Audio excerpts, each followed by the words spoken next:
देखिए, हमने पढ़ा था कि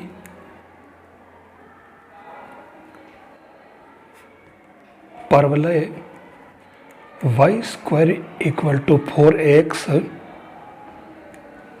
की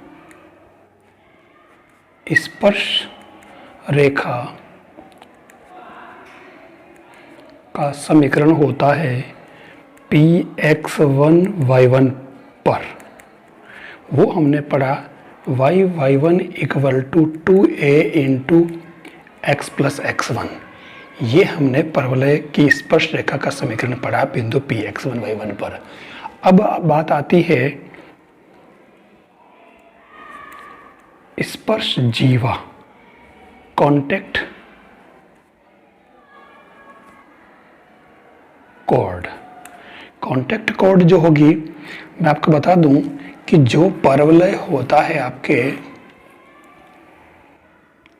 ये वाला, तो आप इसकी किसी बिंदु पर जो स्पर्श रेखाएं आप खींचते हो, तो वो स्पर्श रेखाएं जिस बिंदु पर स्पर्श करती है उन बिंदुओं को मिलाने वाली रेखा कहलाती है स्पर्श जीवा। ठीक है, तो अब ये इस स्पर्श जीवा का जो समीकरण होगा वो भी आपके y1 equal to 2a into x plus x1 ही होगा। ये आपको पता है। सेम मैं बात करूं परवलय की ध्रुवी का समीकरण, तो ध्रुवी का समीकरण बनेगा वो भी y1 equal to 2a x plus x1 बनेगा। ये जो चीज़ें हैं मेन समझने की है, जिनका सबका सेम मीनिंग होता है। अब हम बात करें कि परवलय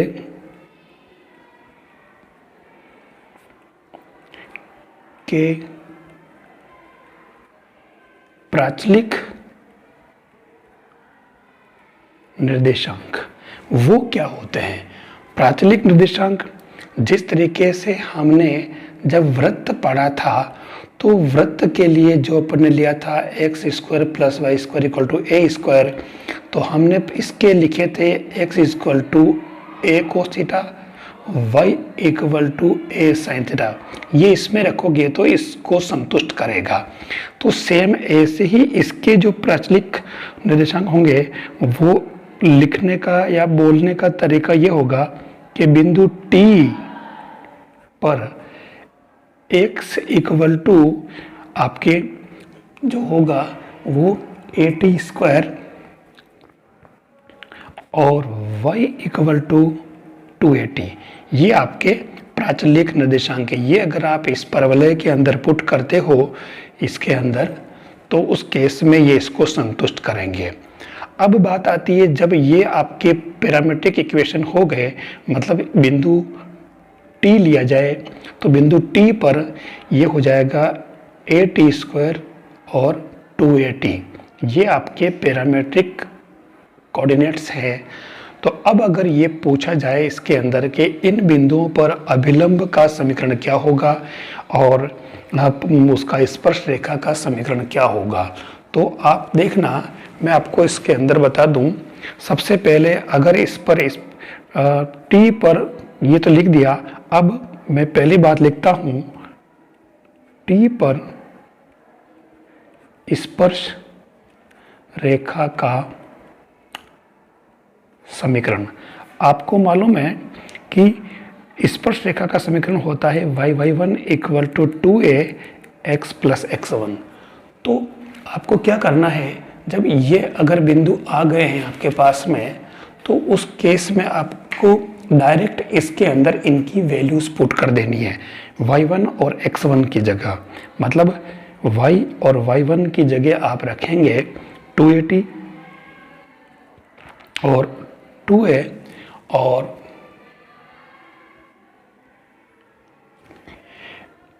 x प्लस x1 की जगह रखेंगे AT स्क्वायर।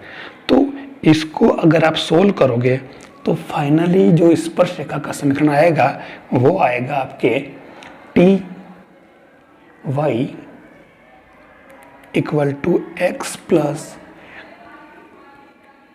AT square. ये आपके बिंदु T पर स्पर्श रेखा का समीकरण हो जाएगा।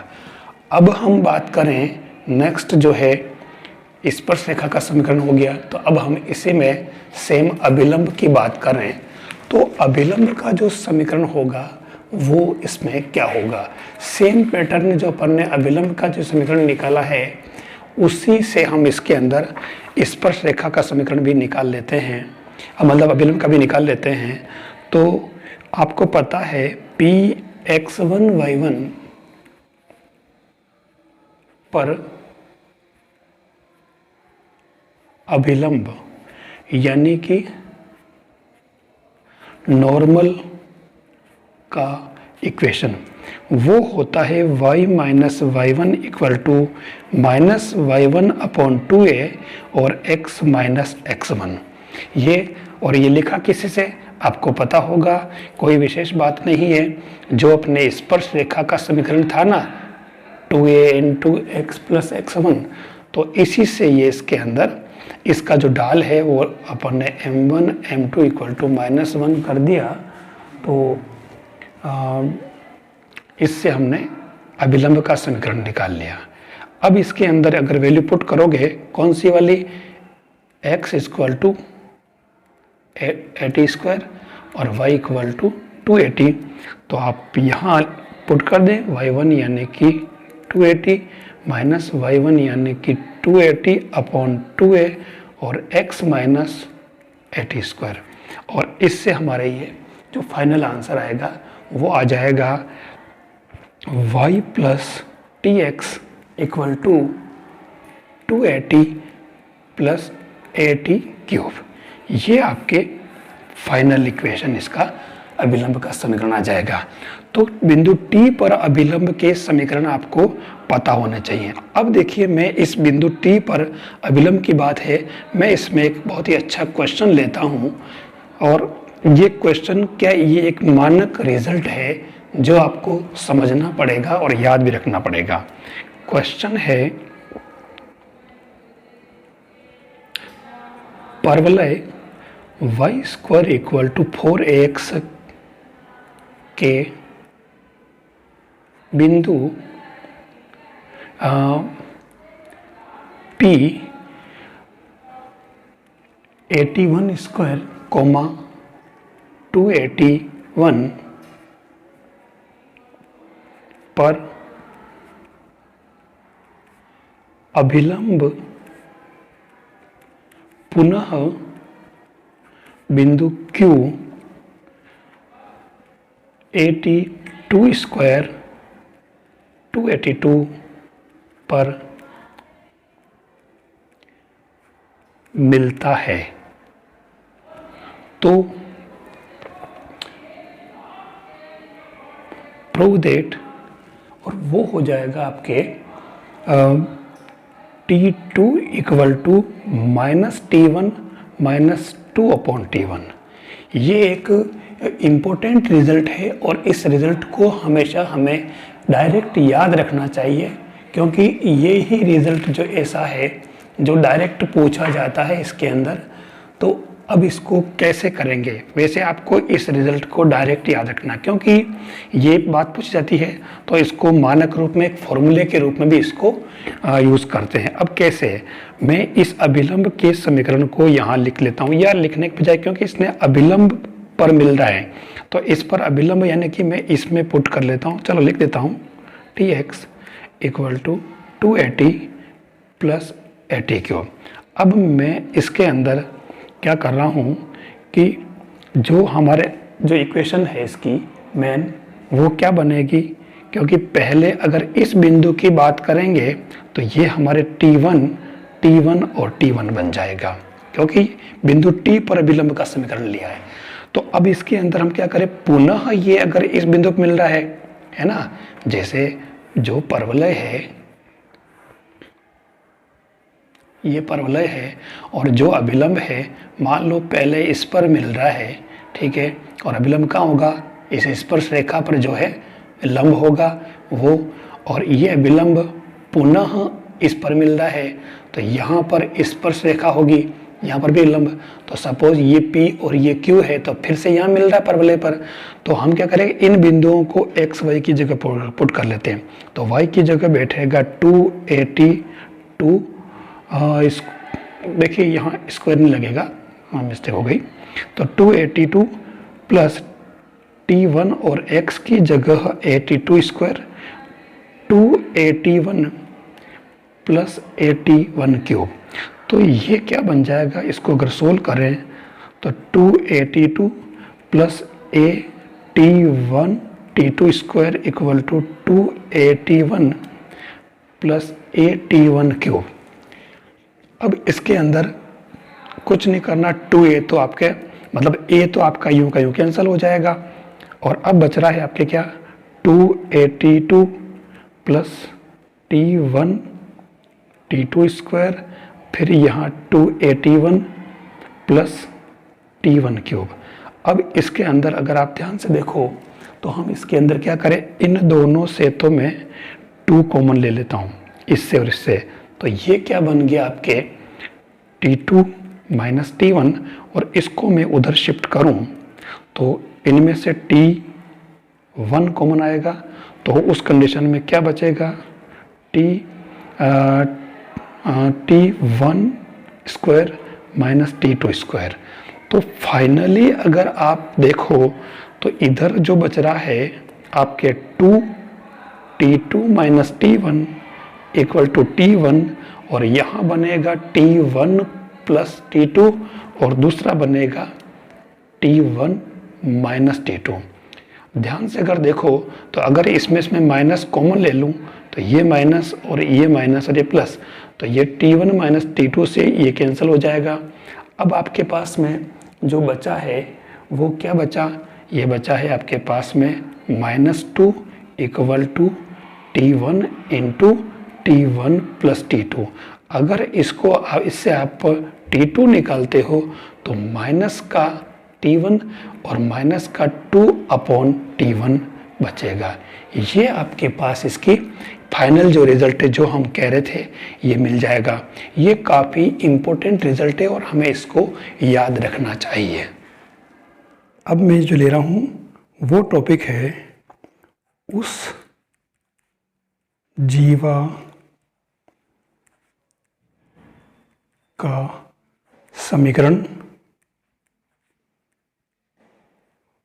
जिसका मध्य बिंदु ज्ञात हो। मतलब जो आपका परवलय है उस परवलय में एक जीवा सपोज दे रखी ये PQ, और इसका मध्य बिंदु सपोज कहीं R है, सपोज x1 y1।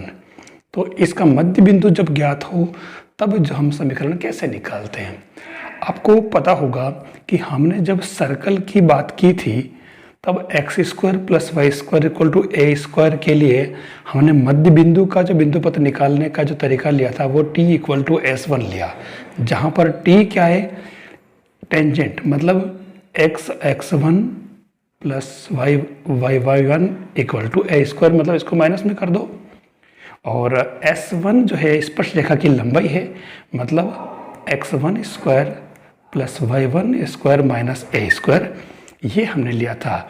तो अब यहाँ पर परवलय जो है वो है y square equal to 4ax, और हमारे पास जो टेंजेंट है यानी कि स्पर्श रेखा वो है y1 equal to 2ax plus x1। तो यहाँ पर हमारे जो t इक्वल टू S1 रूप सेम प्रोसेस रहेगा, तो यहाँ पर t तो हो जाएगा y1 minus 2ax plus x1 equal to ये हो जाएगा y1 स्क्वायर माइनस 4ax1। ये आपके उस जीवा का समीकरण जिसका मध्य बिंदु ज्ञात हो हम निकाल सकते हैं। फिर दूसरी बात आती है ध्रुव और ध्रुवी। आपको पता होगा कि हमने सर्कल पर जिस तरीके से ध्रुवी का समीकरण लिया था, आपको याद होगा। अगर अब यहाँ पर जो परवलय का के लिए लेना है सपोज, तो आप देखना कि जैसे ये परवलय है आपके ये वाला, अब इस पर क्या है कि हमें ध्रुव और ध्रुवी की बात करनी है।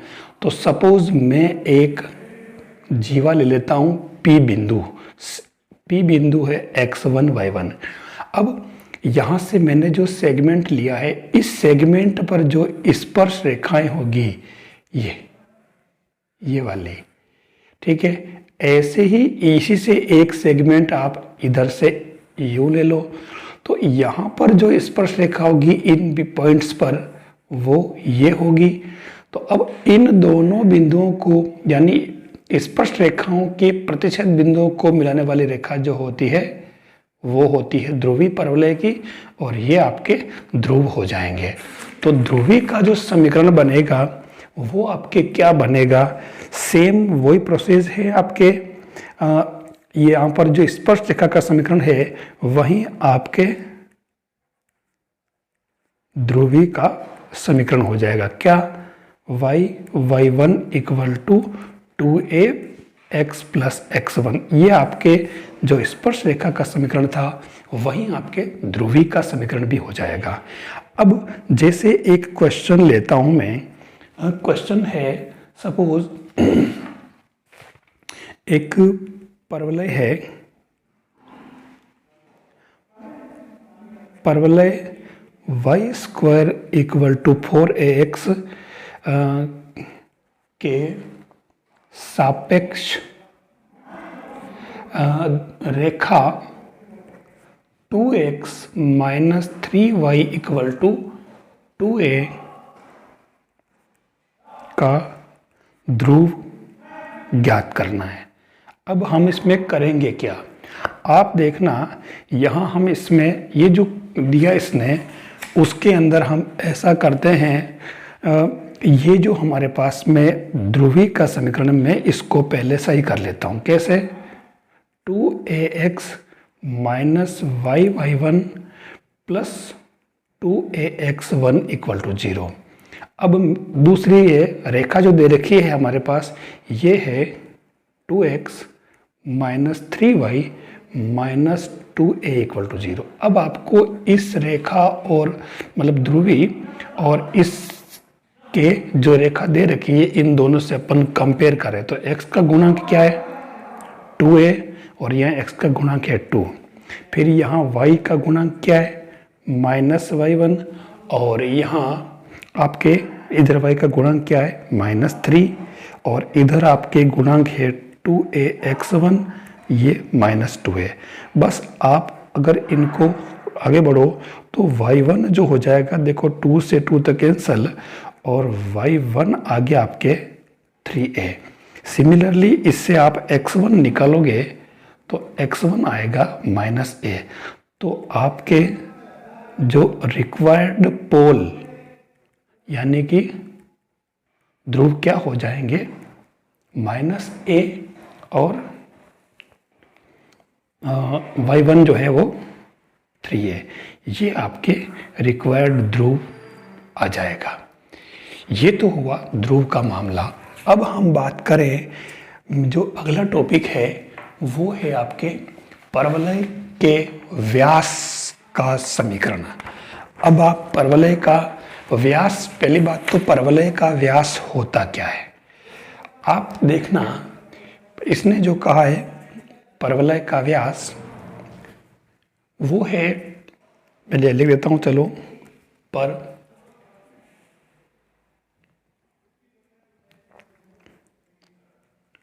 परवलय y square equal to 4x का व्यास और उसका समीकरण। पहली बात तो परवलय का व्यास क्या होगा, देखिए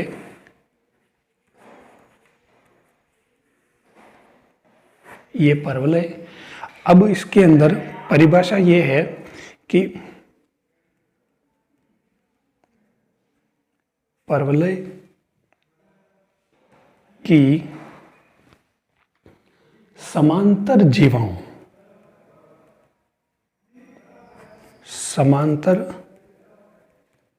जीवाओं के मध्य बिंदुओं का बिंदुपथ परवलय का व्यास कहलाता है। कैसे? जैसे मैंने परवलय का एक जीवा ले ली, ये सपोज मैंने जानबूझ के टेढ़ी ली है, तो अब इसके समांतर जितनी भी जीवाएं होगी, ये सारी ये जीवाएं मैंने समांतर जीवाएं ले ली। अब मैंने इनके मध्य बिंदु लिए। इस जीवा का मध्य बिंदु ये, इसका ये, इसका ये, इसका ये, इसका ये। तो इन बिंदुओं को मिलाने वाली जो एक सरल रेखा होगी वो परवलय का व्यास कहलाएगी, ये वाली। ठीक है, ये जो सेगमेंट है अंदर यहाँ से यहाँ तक का जो जहाँ मिलेगा वो व्यास कहलाएगा। सपोज इसके कोऑर्डिनेट में मान लेता हूँ एच के। ठीक है, क्योंकि हमें व्यास का समीकरण ज्ञात करना है। अब एक काम करें, माना इसका व्यास का जो समीकरण है वो y = mx + c। ठीक है, अब इसके अंदर मैं क्या करता हूँ, इससे मैं x की वैल्यू निकाल लूँ तो ये हो जाएगा y - c/m। ये आ गया। अब आपको मालूम है कि जो परवलय है y² = 4ax, तो इसके अंदर y² 4a और x की वैल्यू y - c/m। इसको अगर अपन सोल्व करें तो ये आएगा my² और -4ay और +4ac = 0। अगर ये y में द्विघात समीकरण है, अगर मैं इसके दो मूल y1 और y2 लूँ तो इनके मूलों का योग जो बनेगा वो क्या बनेगा, -b/a, यानी कि 4a/m। ठीक है, अब क्या करें हम, इधर अगर ध्यान से देखें तो यहाँ पर क्या है, ये जो r है इन बिंदुओं का मध्य बिंदु है, क्योंकि y1 और y2 ये वाला बिंदु है। जैसे इसको P और इसको Q ले लें तो यहाँ पर हो जाएगा x1 y1 और ये x2 y2। तो पक्की बात, इन दोनों के लिए y1 + y2 क्या हो जाएगा, y1 + y2 = k। तो उस केस में y1 + y2 की वैल्यू मैं यहाँ पुट कर दूँ जैसे, तो ये हो जाएगा। अच्छा, ये यहाँ y1 + y2 का आधा होगा, ध्यान रखना, क्योंकि मध्य बिंदु है ना। तो ये y1 + y2 की वैल्यू हो जाएगी 4a/m = 2k। तो ये हो जाएगा आपके k = 2a/m, मतलब y = 2a/m। और भले आप इसको ये ऐसे कह सकते हो कि my - 2a = 0। जनरली ये इसी रूप में लिखता है, और ये है जो कि परवलय के व्यास का समीकरण है। इस तरीके से आपको परवलय के व्यास के समीकरण ज्ञात कर लेने हैं।